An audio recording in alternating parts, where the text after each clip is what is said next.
Paul, you mentioned a very emotive word there, carnage. What do you mean by that? Are we talking about the likely large-scale unemployment as a result of what's been happening in 2020? There will be severe job losses. The announcement that happened a couple of weeks ago that furloughing has been extended to the 31st of March has been a real saviour for tenants and for landlords. Let's be clear. There's landlords that have lost businesses and are struggling, and it is really, really horrendous. And thankfully, there has been a bit of light at the end of the tunnel. There has been a vaccine, which is really going to help. Yeah. We've been waiting for that.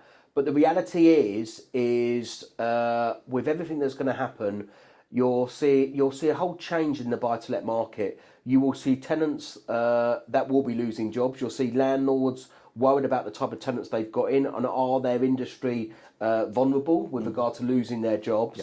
Yeah. You'll also see landlords wanting to get out. We've had a recent announcement of capital gains tax, the abolishment of Section 21, you've got Section 24, the eviction. There's some landlords, it's just tipped them over the edge. Yeah. We're talking about the smaller landlords, the 2s, the 3s, 4 landlords. And of course, we're in a bit of a mini boom. It's really strange. It's very strange. Because we've got stamp duty where there's concession. I've got a pal of mine, and we live locally, as you know, Richard. I've got a pal of mine in Barnet. He's got 45 grand above asking price for his property. Yeah.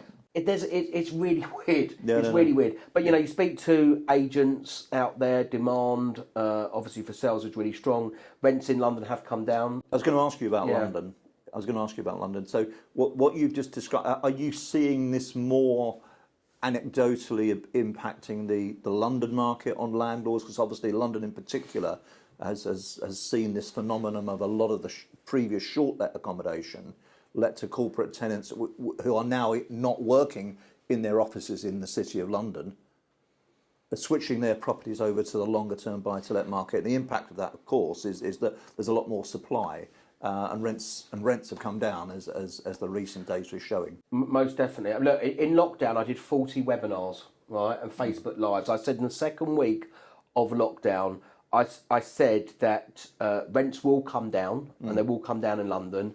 I said that you would see the short stay Airbnb market. You'll see those landlords switching to longer term lets because obviously the travel. I just, and the guaranteed rent market, rent to rent and student lets, they were the most vulnerable in the market. Yeah, yeah. So, you have got, obviously the way we change the way that we work, people now, I'm building an extension at the moment. I mean, getting building supplies, getting builders and whatever, they are absolutely manic. Yeah. Because people are thinking I'm staying or going to make an extra building, an extra room in my property. But, the reality now is there is the rent arrears situation has grown massively significantly because you can't get a tenant out. You've got a 6-month notice period. You've got 6 months where the courts shut down. Yes. Right? You could issue proceedings, but you couldn't go to court. You couldn't go to court. The reality now is if I'm your tenant and I get through references, I can pay the first month's rent,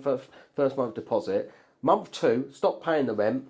Okay. If I had an alternative, I could stay there. It would take you the best part of most probably 14 months to get me out. Wow. It would take 6 to 8 months to evict a tenant on top of the 6 months. Yeah, absolutely. So your advice to a landlord at this moment in time looking to take on a new tenant for either a new property that's just ready to let or where their previous tenant has moved out, hopefully without any arrears and without any problems. So what would your advice be to that landlord today? Well, let's be clear. The default rate is about 5-6%. It's still relatively low. Unemployment is going to go up. We're nothing like in America, 15%. Let's be very clear about that. Yeah. And there is jobs opportunities for tenants, and tenants are moving, albeit it's much more competitive. I think referencing. Landlords are going to be much more methodical. They really are. They're not going to go on a whim, okay? Using a referencing agent. Getting rent guarantee, obviously really important. Yeah. There were some rent guarantee companies that stopped paying out there, and there was a recent case in the High Court where they were forced to pay out, but that obviously can make sense. But actually, look at, if you are a landlord and you've got a portfolio, look at being versatile. So I said, all along, I said that landlords will actually start renting to social tenants. They will do 3 and 5 year deals with councils. They think, you know what, I might have had a poor experience with a letting agent. I don't want a void period.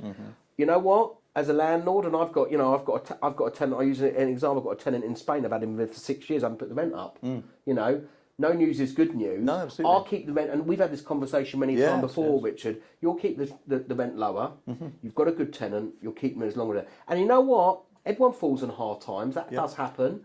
And actually, if it does happen, get good communication. Speak to your tenant. Work it out.